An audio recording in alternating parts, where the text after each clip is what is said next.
we're gonna pretend as though we didn't just have a 40-minute interview about all those things. We've got Steve Okay. Ball here. And Pat, you mentioned the Exposure Project. You guys are going to be touring Exposure. And this is a monumental thing. There's a ton of buzz in the air. And we've got Steve Ball. Thankfully, he was free. And so we were able to get him to join for this. I'm going to switch to the Oh, Zoom if I do only that, view. do I see him? Hey, there's a Steve. Morning, Steve, say everybody. hi. You're green. Ah. Yeah. Oh, sorry. Yeah, I decided to wear my uniform today, so I Yeah, probably should have changed for a better camera color.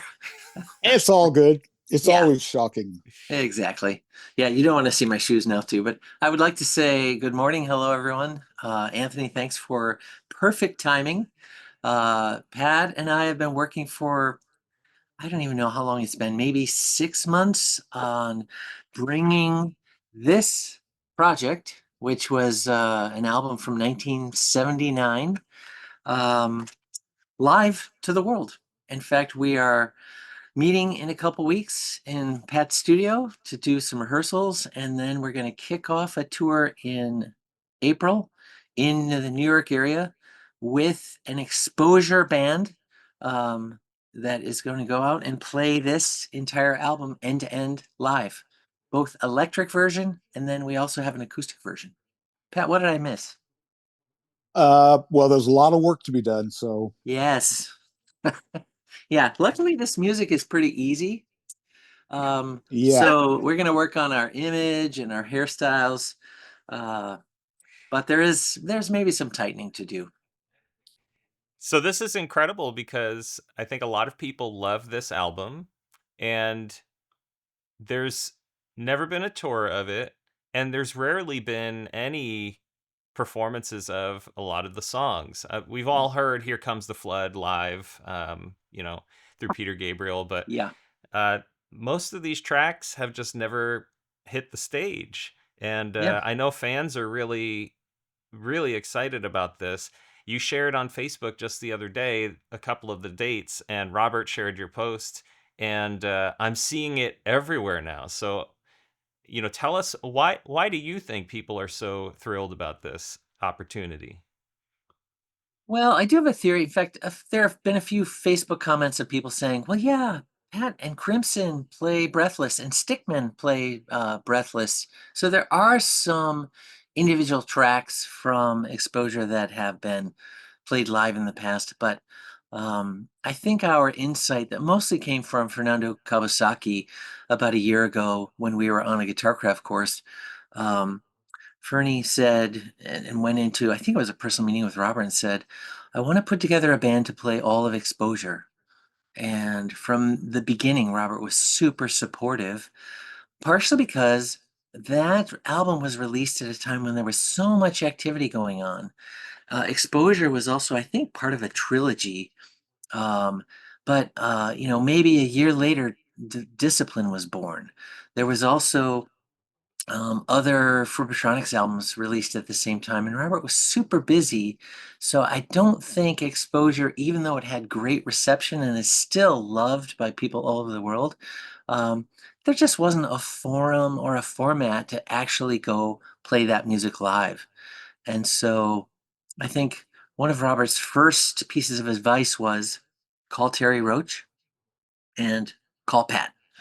And so we reached out and put together a band with Pat and Terry and myself and a Seattle Crafty guitarist named Don Box on bass, and Garry Dial, who is a fabulous New York pianist, um, as well as Pat and Deb Mastelotto as well, who've been doing collaboration for the past few years.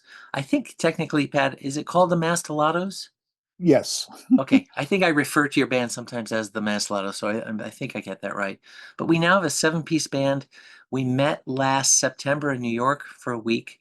We rehearsed, tightened what we knew, and we did a little friends and family show that was not only well received, but there was a lot of emotion flowing in the room because I think even Terry Roach herself hasn't really sung or played these songs since 1979 when they were recorded. So it was I think something, there's kind of an emotional chord that was struck um, by just even the idea of bringing this music out into the world live. Yeah, and you showed me some of the footage of that show. I hope I'm not violating any personal friendias here, but uh, I was surprised at how she was still belting it out. Oh my goodness, like serious performances going on at this show, and no There's holds some barred. there's some Yoko in that girl. Yeah. Yeah, there's a hidden gem inside of Terry's otherwise beautiful Roche's voice. And she's got an edge. She has kind of an intensity and some kind of an integrity about how and what she does that is infectious and engaging. That's incredible. So, is this just going to be an April thing, or will there be more chances for people to see this amazing Well, event? I'll mention that we aspire to bring this everywhere there's support. And we're kicking off New York kind of as a first leg. And we're playing at City Winery and Daryl's House as the first two announced shows. But as most of you know, there's a whole network of city wineries. And we've had good response from the management at both venues. But we're seeing in this first week's tickets went on sale Friday, and I think City Winery is maybe 75% sold. And Daryl's House is supposed to go on sale sometime this week. I think we'll see how sales go in the first two cities and then make decisions about how and where to go next. But our mission is to bring this music out to the world in the United States. Be great to hit South America, where we already have, a whole set of dedicated fans from years and years of playing there. Pat has been to South America dozens of times. Um, Even we have been tracking, I've kept a list in a spreadsheet of all the requests where people have said, come to Florida, come to Europe, come to Japan, come to LA, San Francisco, Seattle. So we're keeping a list, and we hope to actually put the logistics together so that we could at least break even, but ideally make this something that is also profitable and sustainable. I was fortunate to spend some time with you and Don Box in Las Vegas for a beat show, and Mm. Don mentioned some of the transcription and notation work that needed to happen so that this project could be possible as well. Can you maybe provide a little bit of insight there? Yeah, I think we were all inspired by.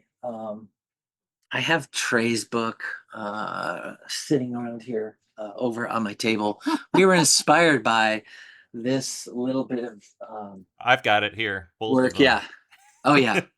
So there's a pretty good precedent for, you probably can't see that in my extreme light, but there's a I pretty can good see it. precedent. Here, Um, I'll show. yeah, thank you, Anthony. I think Don was inspired by the idea that there is a process going on now to capture the notation and a tool to make it easier to learn some of these more complicated pieces. And so Don has transcribed everything from the Exposure album, including the Frippatronics, including the kind of odd, sometimes backwards melodies, one of which I had to learn this descending line that I play with Garry Dial almost in unison. Pat, I think your approach is a little different. How have you even started to approach learning these complicated pieces? Oh man, with fear. Yeah, When we met in New York, that was only 2 or 3 days we played together. A little tiny drum kit, loud room. yeah, Everybody, they were filming all the time. As soon as we walked in, there was somebody with the camera. yeah. So I've had a little bit more personal time with it here the last couple days at my place, and I still have a week before you guys show up. Yeah. And they found some old rehearsal tapes, but the music's quite complicated. And with so many, like he mentioned that Don made charts. Well, like so much of Crimson material, you can look at it from this way or that way or this way.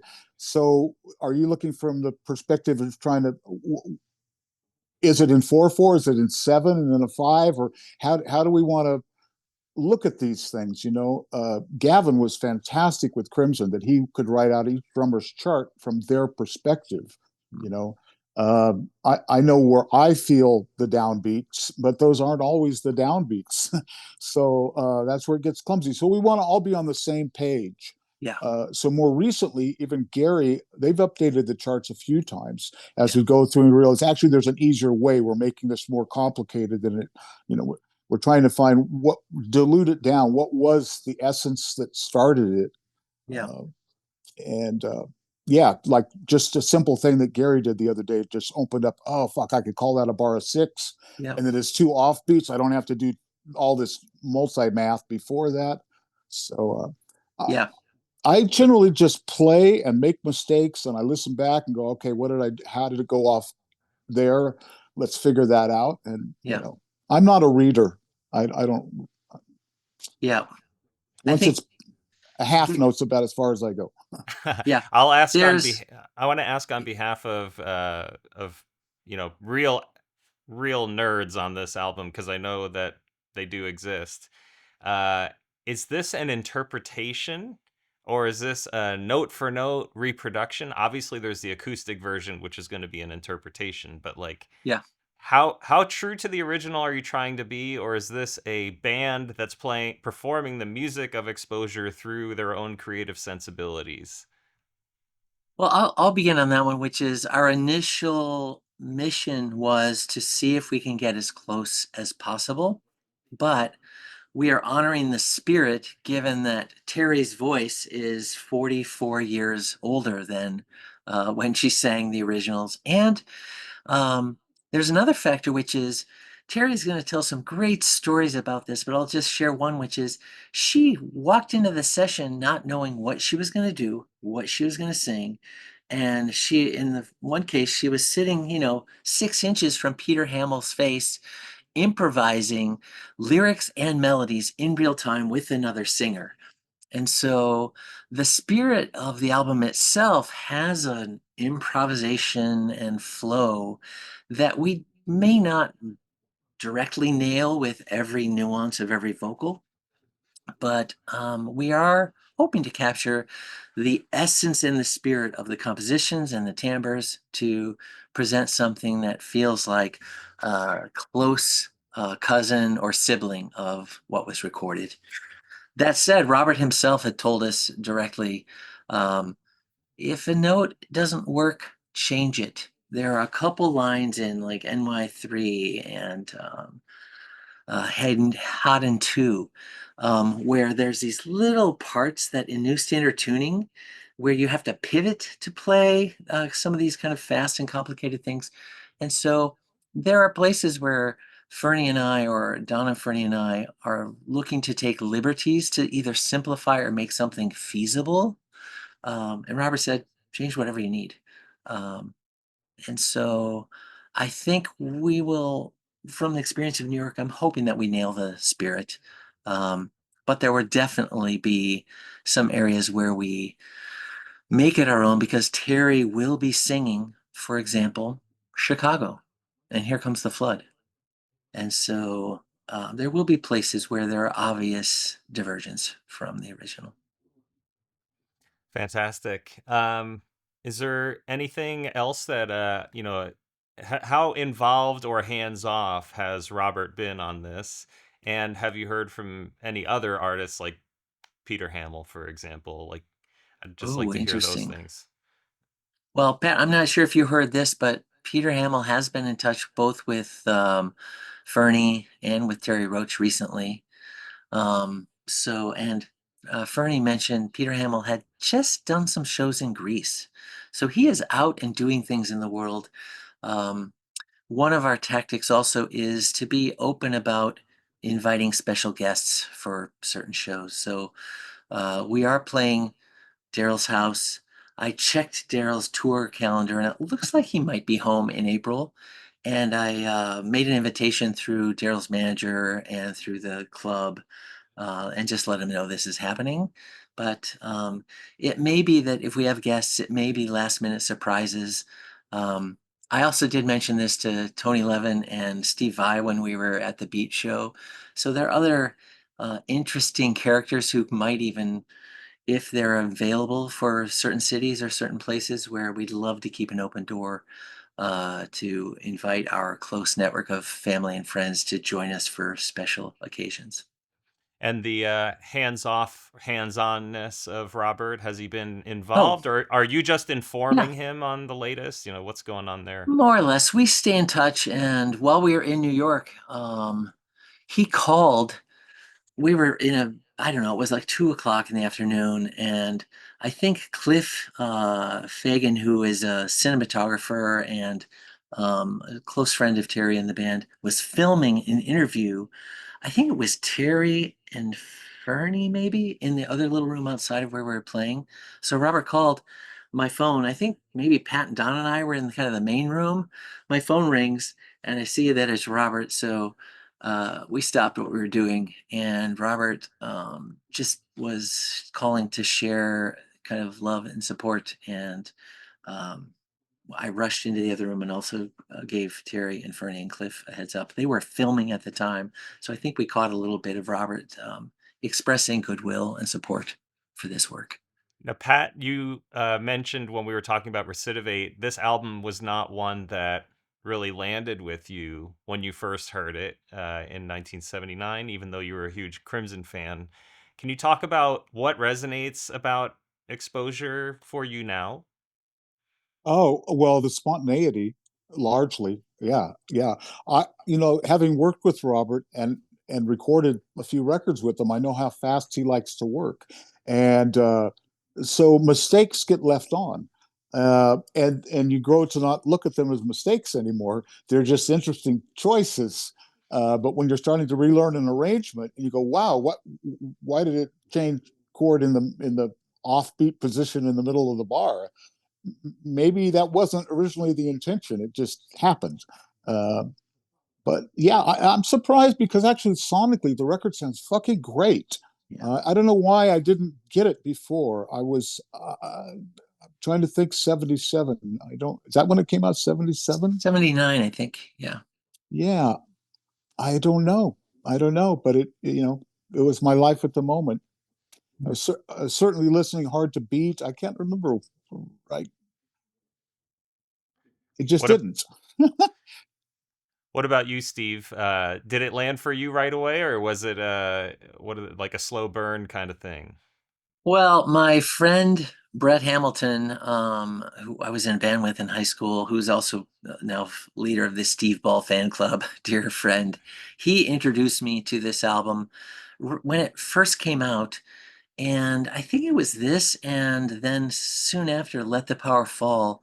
Both of these albums had a huge impact on me, partially because I had never heard anything even remotely like this music. It was this simultaneously felt like drinking sulfuric acid with a little taste of orange juice. There's these like little sweet moments. Um, and that combination feels like, and maybe this is part of the resonance of the album today. There's something authentic and real about this music. It might come from what Pat mentioned, which is the spontaneity. Um, and you can just tell when Terry's singing, she's putting her whole heart into it. No one is holding back. Peter Hamill is like looking you in the eye and screaming at your soul about something deep and intense and important. And so I think there's something resonant and uh, that for me, as just a kid, hearing this album for the first time, that is part of why I still feel like I have an emotional connection with it today. And there's some maybe more obvious references, like Breathless has continuity. It came from a lot of the material that, came over the 10 years before Breathless. So it feels like it's part of a family of repertoire that is both familiar, extremely odd, unpredictable, a lot of left turns. Um, but that is, put right up against Mary and these Frippertronics that unfold like a beautiful warm blanket water music into Here Comes the Flood. Um, so there's a whole diversity of both style, genres, and emotions on this record that I think is part of why every Facebook post or Instagram post that we do, there's just people coming out of the woodwork to just rave about how much this album touched them. So All we're right. hoping Well, to connect with those people. that's super, super exciting. And I'm hoping I can get to New York for one of the shows. I just got a jury summons for, Oh, yeah, Oh ear- no. early Sorry. April. Yeah. I'm on call the week of April 7th. So I'm hoping that I can get out there the next week and catch these shows. But for Okay. anyone who wants to stay up to date on this, where do they find out more about this exposure project? We do have a website. It's exposure.band, B-A-N-D, and we're updating it with tour dates now as they begin to flesh out and unfold. Um, there's some talks about the fall as well, but I'd say the best way is stay in touch with that website, or just watch our antics on Instagram and Facebook. I also have started LinkedIn posts and threads and Blue Sky. So we're open and available if anyone wants to go deeper on any of this. And we're most interested in talking to clubs, booking agents, and people who might be available to help us with energy, enthusiasm, support, or ideas for places we could or should play. Right on.